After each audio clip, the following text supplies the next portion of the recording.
Reina. What's wrong? Reina, are you feeling sick?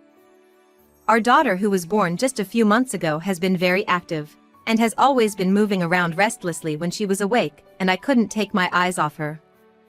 However, she seems different today. She's not sleeping, but she has a blank look in her eyes, and she is not lively. Her breathing also seems shallow somehow. Oh, she's quiet today. How unusual. It would be nice if she were this quiet every day. My mother-in-law made sarcastic remarks as usual. My mother-in-law, who doesn't like our daughter, who cries a lot at night, not only refuses to help with taking care of our daughter despite living with us, but also showers me with these kinds of sarcastic remarks every day. Today, when I saw my mother-in-law smiling wryly with such words, I felt an indescribable sense of unease and hurriedly took her to the hospital. My name is Alma, and I'm 28 years old. I work as a receptionist at an automotive retail store. I met my husband, Riker, 3 years ago through a mutual acquaintance. We hit it off from the first day we met and started dating right away. I occasionally fought with Riker, who gets irritable when he drinks, but things went smoothly. He proposed me after dating for a year, and we got married. Everything was going well, but one issue arose. When we went to greet Riker's parents before getting married, despite it being our first meeting, my mother-in-law displayed an arrogant attitude and remained sour throughout. My son could have found a better person. Why her? I heard her say these words. Since then, I have been feeling uncomfortable with her, and I was hoping that we wouldn't have to live with her after we get married. However, Riker asked me if we could live with her, because he couldn't leave her alone since his father had passed away a few years ago. Reluctantly, I accepted to live with my mother-in-law, but I regretted so badly not having firmly refused at that time. Alma, is dinner not ready yet? You're doing the laundry right now? You are really slow at everything you do. My mother-in-law loved finding fault in others, and whenever there was even a slight imperfection, she would immediately make sarcastic remarks. Though she didn't have a job, she made me do all the housework, and she was just net surfing in her room all day, or taking naps. Even when my husband saw that, he would just say, Mom gets tired easily due to her age. Let her take it easy, and he always sided with his mother. While carrying the stress from a living environment like that, I got pregnant. I gave birth to a baby girl soon after, and we named her Reina. She was a long-awaited baby for our family. I was excited to imagine the future of this child growing up, but at the same time, the presence of my mother-in-law, who said, You're still in the hospital? Hurry back home and do the housework. To me while I was still in the hospital after giving birth, reminded me of the usual gloomy days. As for our newborn daughter, she was a very active and energetic child who was drinking milk so well. Though we were relieved that she was born healthy, there was something that troubled us at the same time. It was her severe nighttime crying that goes on day after day, night after night. No matter how much we rocked her, or walked her around the house holding her, she wouldn't stop crying. During the day I was busy with housework and taking care of her, and at night my daughter cried and I was constantly sleep deprived. Even my husband, who I hoped would help with taking care of her, wasn't pleased with her crying. Why does she cry so much at night? Maybe you're not taking proper care of her during the day. I have an important business meeting tomorrow, so make her stop crying quickly. He had even said things like that. Parenting is supposed to be a cooperative effort between husband and wife. Certainly, Riker is the one who works and earns money. However, it's tough to take care of our daughter, and also manage household chores at the same time while enduring the bullying from my mother-in-law. In addition to Riker's uncooperative attitude towards parenting, the bigger issue was my mother-in-law. When our daughter starts crying, my mother-in-law deliberately comes to our bedroom and bangs on the door. Is she crying again today? She's so noisy every single night, I can't sleep. Hurry up and put her to sleep. You're completely unfit as a mother if you can't even take care of your own daughter. My mother-in-law says such heartless words without hesitation. Amidst her shouting and door banging, as expected, our daughter cries even more, And hearing such exchanges, my husband quickly becomes irritated. Even a little help with soothing our daughter would be nice. Instead, he pulls the covers over himself, curling up as if it's none of his concern. My mother-in-law has never once showed affection to our daughter even when our daughter's calm. She should have given birth to a boy. I didn't want a girl. She'd say such things directly to my face. I couldn't understand how she could say I didn't want it. To a baby who was born. I deeply regretted having accepted living with my mother-in-law. After I gave birth, my husband took a 2-week paternity leave to help me with taking care of our baby, but in reality, he fed her and put her to sleep only for a few days. He often indulged in his hobbies and slept during the day, as if it were a short vacation. He wasn't cooperative in parenting to say the least. Despite these concerns, our new daily life began. Our daughter started crying at night shortly after my husband returned to work. He did initially endure our daughter's nighttime crying, but after a week of it, he started blaming me as if it were all my fault. Why is she crying so much? Maybe it's because you didn't discipline her properly. Riker must think that I have such an easy life since I stay home all day, but I actually have to take care of my daughter, manage all the housework for our family, and also deal with my mother-in-law who bullies me for everything that I do, so I'm really tired. Amidst all this, the nightly crying took a toll on me physically and mentally. One day, my mother-in-law showed me a medicine and said, I can't sleep at all, so I went to the hospital to get some meds. I really don't want to take stuff like this. You should at least pay for my medical bill. She deliberately showed me the bag containing the prescribed medication. And then, she took the medication with a sigh. I was thinking to myself that she didn't need to come so close to show me and take it, and moreover, the reason why she couldn't sleep was that she was sleeping both during the day and at night. And maybe she was just sleeping too much. However, if I say something like that, I don't know what kind of verbal abuse will come back, and it's better to just let her sleep peacefully like this, so I suppressed the urge to retort and held back. While the daughter-in-law bullying was going on, it was when my husband was preparing for an important business meeting the next day. I decided to make an effort to make our daughter sleep well at night, so that he could get a good night's sleep and be prepared for the meeting the next day. I shortened her daytime naps so that she gets very sleepy at night, and I tired her out by playing more than usual. That day, my husband came home early, so I decided to make both my husband and daughter go to bed at the same time. It seemed that my husband had already prepared for his business meeting the day before, and by 10 p.m., he was lying down in bed. Our daughter seemed sleepy, as my plan had worked, and sure enough, when I gently placed her in the crib, she fell asleep with soft breathing sound. As soon as I felt relieved, thinking that both Riker and Reina would sleep well tonight, I could hear my mother-in-law yelling, with a loud banging on our bedroom door. Alma, the kitchen is a mess. Do you really plan to sleep without doing the dishes? Normally, I clean the kitchen right after dinner, but making our daughter and husband go to bed was my top priority that day, so I was going to do the dishes later. I can't believe you can't even finish simple chores like that. You're so slow at everything you do. If you leave things like this, bugs will come swarming. It's so disgusting. She ought to have helped with the dishes on a day like this, but she pushes everything onto me. Expecting anything from this mother-in-law was a mistake, and not informing her beforehand that I would do the dishes later was also a mistake. I despaired once again that I had to report that much detail. With the relentless yelling and door banging, predictably, our daughter woke up and started crying. She must have been quite startled. She was crying more intensely than usual. And she didn't look like she would stop crying anytime soon. All the efforts I made during the day to put her to sleep were in vain, and I felt a mix of frustration and anger, and that almost made me cry. My mother-in-law, who created the cause for my daughter to start crying, seemed unaware that she was the cause. Today again? How can she cry every single night?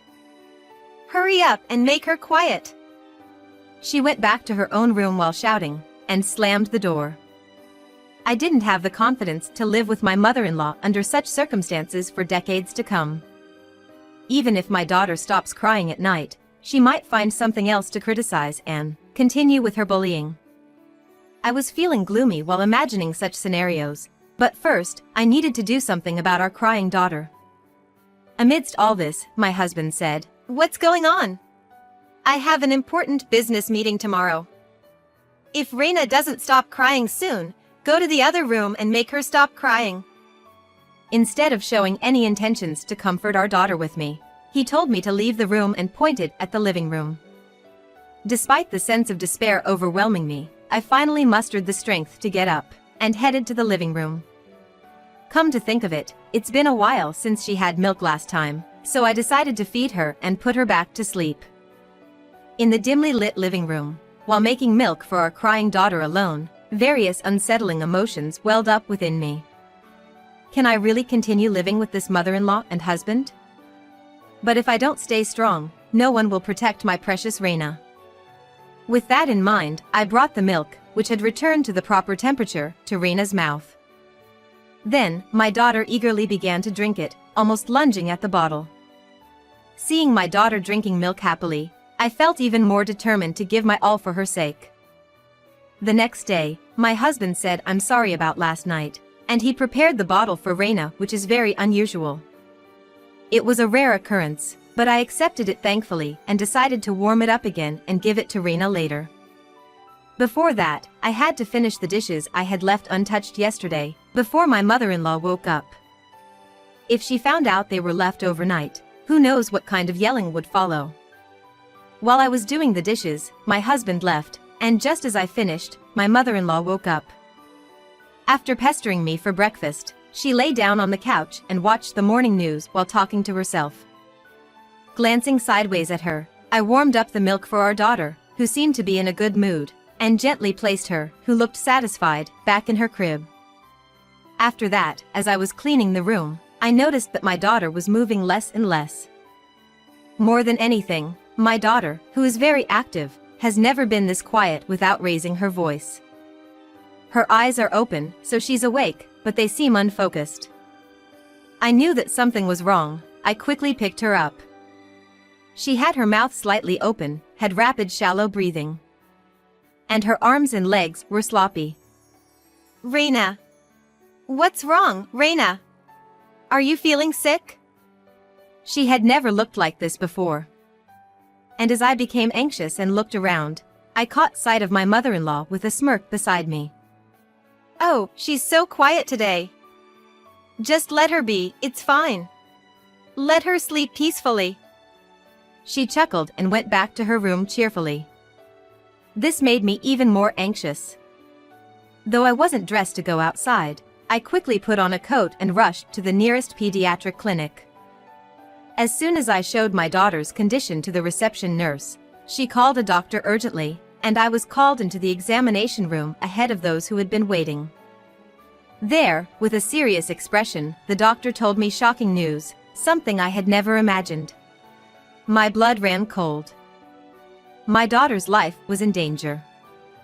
For now, your daughter's condition has stabilized. She's going to be fine. The head of the hospital, who was attending to us, reassured me. However, his serious demeanor didn't change.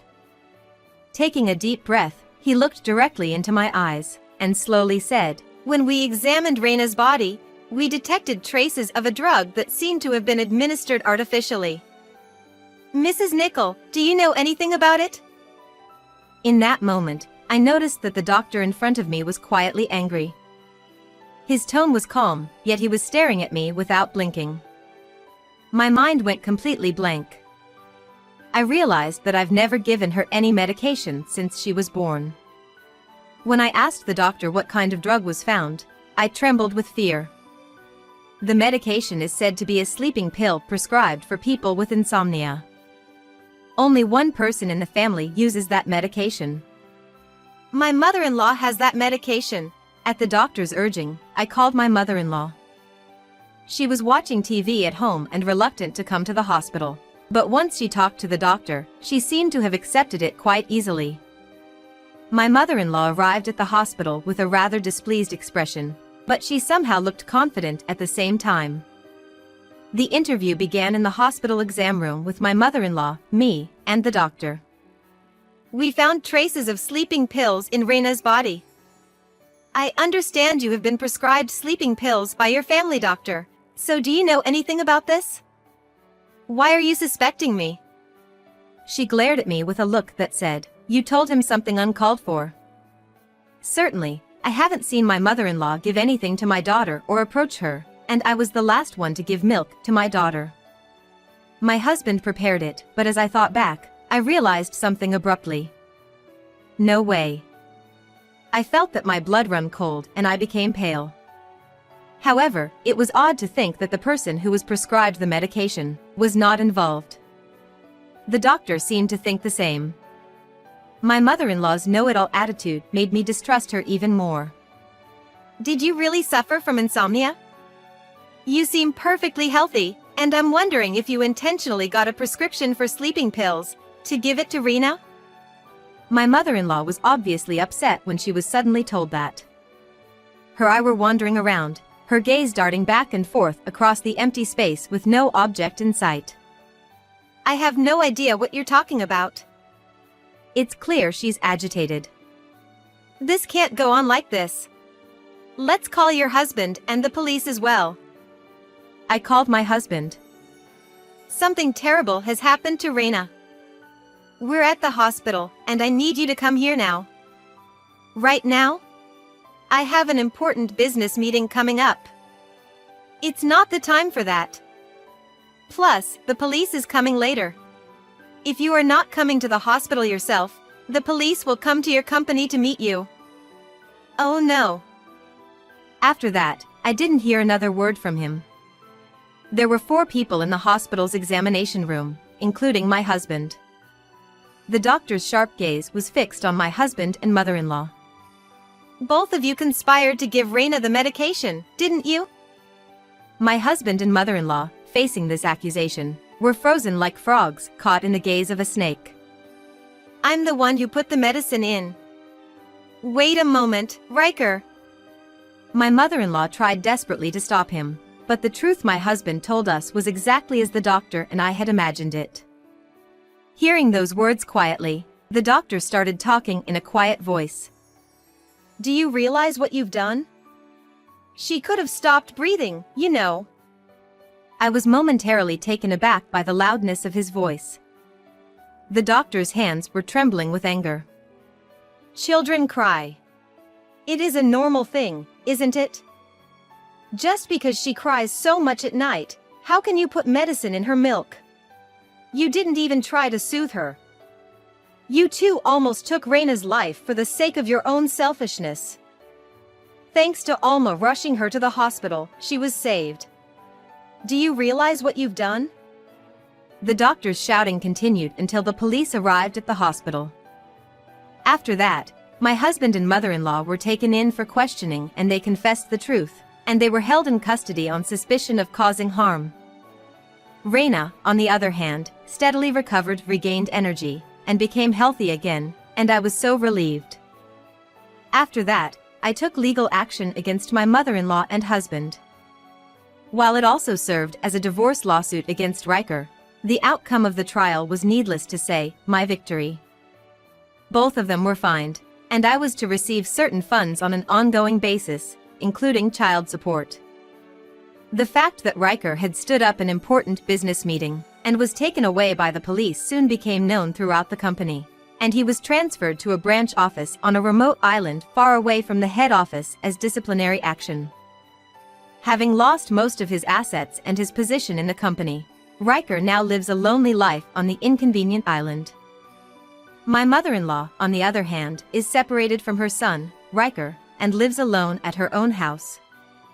She only had a few friends to begin with, but she lost all her friends, because the rumor that she had put medicine in her grandchild's milk quickly spread through the neighborhood, and now she is living a lonely life.